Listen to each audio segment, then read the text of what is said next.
al profesor Alfonso Zambrano Pasquel, un referente nacional, internacional del derecho penal y procesal penal,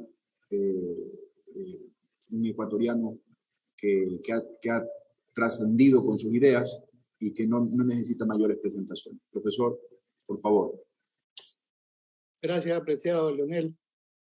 Creo que me queda debiendo 15 segundos de broma. Alguna vez en Chile, y lo digo muy rápido, un profesor dijo, bueno, vamos a arrancar y para ser muy puntuales vamos a poner, eran los 3 focos, ¿no? Blanco, amarillo y rojo, vamos a arrancar con amarillo, dijo, entonces era más fácil o más cerca del rojo.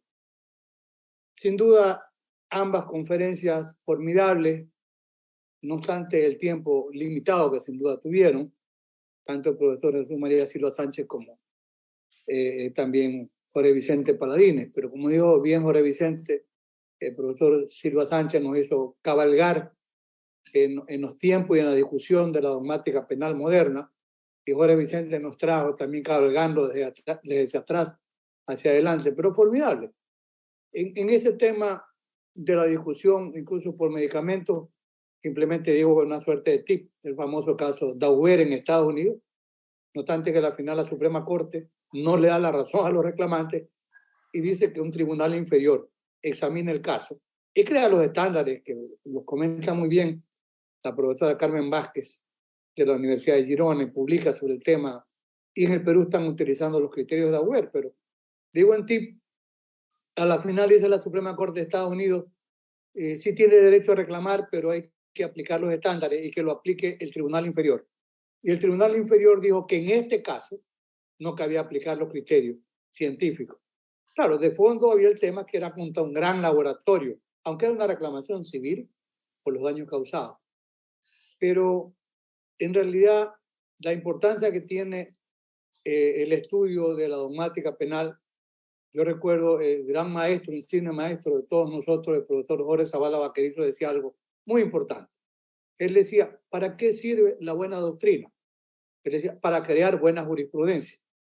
Entonces, yo diría, a ver, si de cara a la realidad nuestra no tenemos una mejor jurisprudencia a nivel de jueces penales, es porque los jueces penales no tienen una buena formación doctrinaria, simple y sencillo. A diferencia de lo que pasa, por ejemplo, con la Corte Constitucional de Ecuador, que es un extraordinario referente en el tema de la forma como va resolviendo problemas. Incluso a veces se ha dicho, está actuando casi como legisladora, pero tiene el mecanismo, por ejemplo, por la declaratoria de inconstitucionalidad de normas, para mencionar simplemente el tema. Y es tan cierto que la evolución de la dogmática penal es formidable. Yo coincido hace muchos años que la mejor construcción que hoy tenemos es la de la imputación objetiva del resultado. Pero es un tema que solo desarrolla poco y algunos no quieren leer, no quieren estudiar, pero que es importante. Yo, ahora mismo que tenemos un caso en discusión, porque está en la ley, como decía el profesor Silva Sánchez, veamos el marco normativo, y se dice no impedir un acontecimiento cuando se tiene la obligación jurídica de impedirlo, que va a ocasionarlo. Claro, pero eso es un concepto normativo que tiene que ser desarrollado. Y entonces, yo en algún momento revisaba algún material del profesor Silva Sánchez, además de hace muchos años, cuando yo estudiaba temas de derecho penal del enemigo. Una de sus obras, La expansión del derecho penal por las velocidades, es formidable, pero le veía un trabajo del profesor Silva Sánchez en sus clases en la Pompeu Fabra, donde hablaba de la interrupción de los cursos causales salvadores. Es extraordinario, porque primero destaca la importancia de la imputación objetiva y luego quienes incurren en el incumplimiento de sus obligaciones como garante, lo que Schunemann diría los delitos especiales de garante. Es una construcción, pero que bien entendida sirve para resolver los casos que se van presentando. Y destaco por eso la importancia que tiene el estudio de la dogmática. Y qué bueno que la Universidad de Guayaquil tenga la oportunidad de presentar esta maestría. Veo a muchos maestrantes aquí en el curso de esta plataforma y eso es formidable. Y seguramente nos va a servir la maestría, como yo digo, y en mi caso en particular, Yo soy una suerte de decano, no por sabio, sino por viejo, nada más. Pero sigo aprendiendo porque ese es el tema, ¿no? Y hoy la magia de la comunicación virtual nos permite aprender todos los días. Es tan cierto que es inconmovible y situaría un ejemplo que tiene que ver con un aspecto, por ejemplo, de la valoración de la prueba, nada más.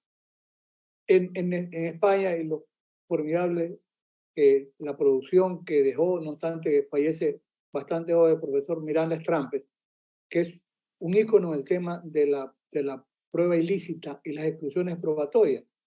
Pero fíjense eso que parecía que en algún momento, en alguna publicación mía, yo digo, debe afirmarse el principio de la exclusión absoluta de la prueba ilícita. El profesor Roxin dice, hay que decirle no a la prueba ilícita siempre porque es la manera de poner un freno a el ejercicio abusivo de la policía. Es un gran referente, por supuesto.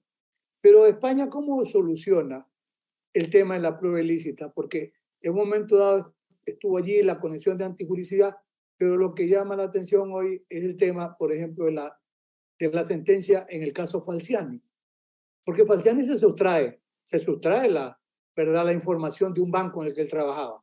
En principio, prima facie, era una prueba que tenía de manera ilícita, pero la Corte, el Tribunal Supremo Español, le da valor a la prueba y entra a hacer una fina digresión y dice lo siguiente: si hubiese sido obtenida por la policía, sí cabía la exclusión probatoria, pero como es obtenida por un particular, sí aplica. Claro, eran casos de delincuencia económica y termina dándole legitimidad a la sentencia con una prueba que nace ilícita porque era sustraída. O sea, los tiempos no son inconmovibles y no está escrito en piedra. El avance de nuestra ciencia es impresionante, es formidable. Y por el tiempo, dejar sentada alguna inquietud también interesante en este tema del estudio de la dogmática penal. A veces lo de la dogmática, a veces en mi intimidad me suena un tanto contradictoria. Yo digo, pero la dogmática no está aferrada, no está escrita en piedra. Pero hay que reconocer la importancia que sirvió y estudiar todo lo que significó el tránsito de la escuela causalista, que seguramente comparto con algunos la idea de que don Luis Jiménez Azúa es el más grande jurista de habla hispanoparlante, que además se hizo en Alemania con don Luis. Yo creo que la herencia de la dogmática penal alemana hay que admitirla, porque don Luis Jiménez Azúa la lleva a España y los grandes dogmáticos españoles que nacen en la escuela causalista luego están yendo a Alemania y surge y llega el finalismo también a España, de la mano seguramente de Juan Córdoba Roa y el profesor José Cerezo Mir. Y hoy la presencia, sin duda, del funcionalismo normativo y las corrientes en la línea del profesor Jacob y del profesor Roxin, ambos gigantes, sin duda alguna, ¿verdad?